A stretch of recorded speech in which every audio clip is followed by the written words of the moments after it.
Hello, not done a vid for a bit, been busy, so we're going to do one today just on piston balancing. Today I've got the B20 engine start building, so I want to get the pistons checked and balanced. So I'm using some cast pistons. I know everybody says cast ain't fast, but I want tight piston to wall clearances, so I'm using cast pistons on the B20 block. 84mm, block's good, so can go 84mm, so I've got maximum wall thickness in there. So I'm using the Nippon Racing ones before. There's quite a few companies, YCP, Nippon Racing, I think it's Speed Factory doing something similar now as well, but they're all basically cast off probably some similar mouldings. So I'm using those, so we'll have a look at those. They say they come within about a gram. I messaged the guy I got them off actually, called Jesse from States. These weren't very good, they're about 3 gram out. So we need to address that. How critical is 3 gram? It's not a massive amount on a piston that's 400 gram, but we still want to try and get a bit better tolerances. We've done all the crankshaft obviously under a gram. Rods are done and things, so obviously I want to get that done. Interestingly, the Scat rods again, they're a budget brand. That's all we really need for the NA build, but just something a bit better than the stock B20 rods. But they were really close. I was amazed at the tolerances, to be fair. So well done to Scat on that. Very, very good. Nicely machined, checked up measurements, and they're very, very good. And within about half a gram of each other, so I was well impressed with that. So fair play to them for that. And that's good. And again, the ARP bolts weighed all those again very, very close to each other. So yeah, so hopefully they should be a decent product. So we're using those rods, so Scat rods, and then these Nippon pistons. So these are the pistons and what have you. So they're they're a B16 sort of JDM P30 dome. It's quite large valve reliefs, to be fair, and they have like a coating on them just to reduce friction. How good it is, you never know these days, but I mean they've gone to the effort putting a coating on. They say there's like a thermal barrier, like a ceramic coating on the top. Again, don't really need it for what I'm building. Ringlands, I've had issues before turbo with the ringlands. There's not the most meat on these, but for an NA build they'll be fine. They do a low compression turbo piston, which I've used before. They are good, definitely better than maybe using a stock piston, but there's not that material to the ringland, so I've had a failed ringland on them before, and because they're cast, they're quite brittle. Obviously you've got a low thermal expansion rate, you can run tight wall clearances, but they don't like knock or anything like that. And if you've not got a good piston to wall clearance and it's quite slapping, they're rocking a bit, you can get ringland failure here. On B series, 500-ish horsepower, but they are what they are. Very, very budget friendly. They're going to give me some good compression. And I've had some good results over the years with these, so I'm still glad they're making them. I don't want to spend £1,000 on pistons for an A build anyway, so these are these are a nice alternative, and that's cost effective. So these are what we're going to be looking at. Weight wise, give them all a test weigh. They're about 400 grams or thereabouts. We have got some deviation though, sort of 399 to 403. So what we're going to look at playing around with the the gudgeon pins or wrist pins, as some people like to call them.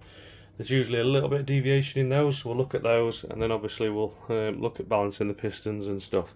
We don't want to be taking anything from around the top of the piston and what have you. If we're going to work on it, then obviously we'll look at, you can take a little bit out of the pins sometimes in the centre, because we've got loads of strength in those for an NA build, and then some of these areas underneath where they're quite large inside here, we obviously don't want to be taking anything again from the thinner areas, don't want to be damaging the skirt or anything like that, but we can take some off from some of these small areas if we need to. But obviously aluminium's not that dense, so you have to remove quite a bit of material. You can see obviously where they've done a bit of machining here, so you could probably whittle a little bit out maybe there and stuff, but I don't want to affect the skirt rigidity, so usually we'll take it out of these areas here, around where the pin goes through. But we'll see what happens. I've had them balanced before by a couple of companies, and sometimes if there's plenty of strength in the pin, they'll whittle a little bit out of the pin in the centre, because obviously it's steel, so there's you don't have to remove as much by volume. So, but we'll see. That's what we plan to do anyway. So scale wise, most I think High Performance Academy, a few other companies have talked about this now. You don't need a super expensive scale. Up to about a kilogram. These will do 700 because my kilogram ones actually left the batteries in and they corroded the terminals. So I've just got these to 700 gram these. And all you want really is repeatability. You do have to watch these lids, because these lids will go back over on themselves and they'll actually unlevel your scales. So I remove the lid and then that sits nice and flat then, and you get much more repeatable results. If you're careful and you hold the lid upright, it's not an issue, but I just think that's worth considering. So obviously they zero themselves, make sure again they're on a flat surface, and for example for this pin, so that's 94.3 when it's settled, so we take it off, put it back on in the centre again nice and gently. 94 point, it's very, very close, lot 3-3 that time. Spin around, same again, centre it, 3-1. So we've done it 3 times for an average there, and it's well, we only need to go to like really about 0.1 of a gram, so they're way more accurate than what we need. So as long as you've got that repeatability, that's the key thing with them. You don't need to spend a lot of money, you just want that repeated result. So if you get some scales, just try something on there a few times, and then you know that you've got that repeatability, and then you're not worrying about that. But that's all the accuracy you need really for these. Obviously just make sure it's flat and use the centre of the scale as best as what you can.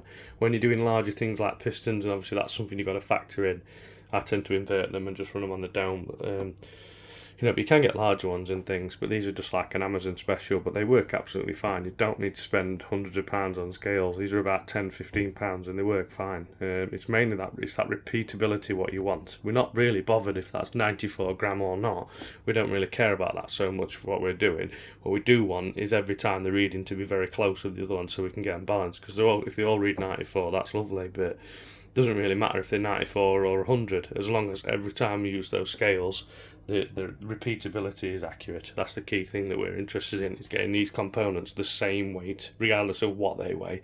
We want them the same weight, and that's the target really. So just something to bear in mind. Don't really worry how accurate they are, but you'd be surprised, they probably are accurate to a gram. You can buy weights that have obviously been checked and calibrated to exactly 500 gram whatever.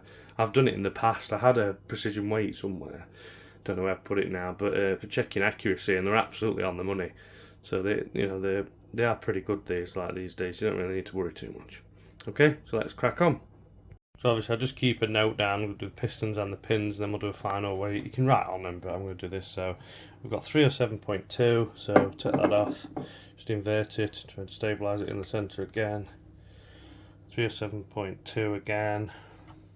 For a third time. You could do 5 if you want, but I'm just going to do 3 because I trust my scales. 307.2 again, so I'm pretty happy with that one. So that's the first one, so we're going to make that basically 307.2. I'm going to be happy with that. I'm not going to go to the next decimal, we don't need to. So number 2 is quite a bit lighter, look, so we've got 305.8. Try it again, centre it up, 305.8. So, and I've done it a few times, so that's that one. So this one's quite a bit lighter, so let's put that down on his notepad. So number 4 is a heavy boy. He's 308 compared to obviously 307, 305, 306 and 308. So there's some deviation. The pins are within about half a gram. We'll set them after, so we can move the pins around a little bit, but yeah, he's the heaviest one. So what we want to do is obviously aim to be getting him down to about 305 on the others. So that's our lightest one, so we're going to probably leave that one alone and basically adjust the others, unless we've got quite a heavy pin, in which case we put the heavy pin in that one to bump that one up a little bit. So I'll have a look through the pins now and see what I can do. So we've weighed the pins up in there, so we've got just under 94 going up to 94.5, so we've got half a gram there in the pins. This one is like the heaviest, basically 94.4 to the lightest pin here, which is 93. So we've got half a gram there as well, so obviously we can put the heavier pin with that one, which will then bring that up. So we want to put the heaviest pin we want to put with obviously that one to pair that up, so that'll bring that up. So we'll try that and then we'll get some total weights and then we'll go from there. So just put the pin through, so I've matched all the pins up so we get sort of the best weight we can do before we do any adjustments, like that. Okay, again do a few measurements and stuff, and then obviously note that down. So time we've done that, we're at 400 nearly 401, 400, 401, 402. So this one's kind of the worst one really. They're not too bad really, so we're a tiny bit off that one, tiny bit off that one, a bit off that. So we need about gram off a couple and then 2 gram off the others. So that's what we're going to look at now. Alright, but not too bad now actually. We're within, worse ones 2 gram out, so it's not too bad. It's not the end of the world. But we'll try and make that a bit better, eh? So basically just used a Dremel, very, very gently, just tickled away inside. That's what I've been using, as you can see. So we've gone from, like a couple of grams really being out, like nearly 2.5 grams, well 2.6 gram on one. We ended up now with basically 1 and 4 are 401.1, 2 and 3 within a gram of each other.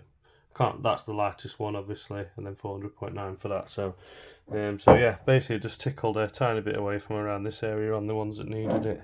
It's ever so slight, just on the inside of it, and a tiny bit from down the pin boss at the bottom. Mainly the casting flash. You've got these grooves that you can see here from casting. So I've tried to utilise them where I can and remove them. So you can see one that's been untouched, it's got a lot of casting flash. Same on the inside, there's little bumps. It's got a bump there. And where they have machined down into the skirt, they sort of stop, so I've just cleaned out that area a little bit, but so you're hardly taking anything off really. Yeah, so pretty close at that really. Pretty pleased. Time you had oil in and everything else. So we've got 401.1, 401.1. Nearly 0.1 up there.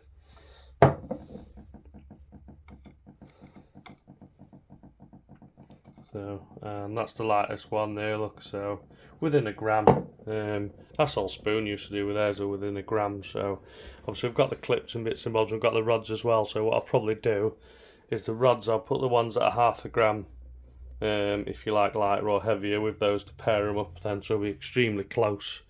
So yeah, dead happy with that. So that's basically it really. So yeah, pretty happy with that in the end. Got them sort of balanced up now, like I've said, so really pleased. Yeah, looking forward to doing B20 now. Should be cool. Dead happy. So I'm hopefully going to get on with that for the next couple of weeks. We've got a track day booked for March the 1st, I think it is. Quite a few of us going. So that should be quite exciting. So I don't think I'll get this done for then. I'd be rushing it. I don't really want the problems. I probably could with a push. So what I'm going to do is I'm going to continue building this bottom end. I'll do a video when I build the bottom end anyway, which some of you might be interested in. So I'll do that. And I've got sump to change to, I think there's a problem with baffle plates. I've got sump to change, bit of wiring to do, change the pads because I've never been happy with the standard pads that have come. Change oil and what have you, give car a quick shakedown, and then that should be it really. Get out on track in it. But yeah, okay, so there we go. Hope you enjoyed the video. Any questions, give us a shout. Oh, just before I finish as well, what I did get asked before, standard Honda pistons, so they can be up to 3 gram out. So even on ITRs, they're only 2 to 3 gram with each other. I've weighed them a few times, so you don't need to get as obsessed as to down to 0.1 gram. By the time you've got oil on there, carbon, I'll check the weight of the rings and the clips for you if you want later on, but they're pretty close normally. So again, you can get facetious with it and go on forever, but you don't really need to with the amount of oil that's moving around and the carbon. Getting them down to 1 gram, I'm really happy with that. Probably would have been as fine as it was, but we've got the time, we can do it. So we've got the control over these things, so it's nice to try and blueprint things where we can and get things as close as possible. So that's the real reason really I wanted to do it. So there we go. So thanks a lot, catch you on the next one.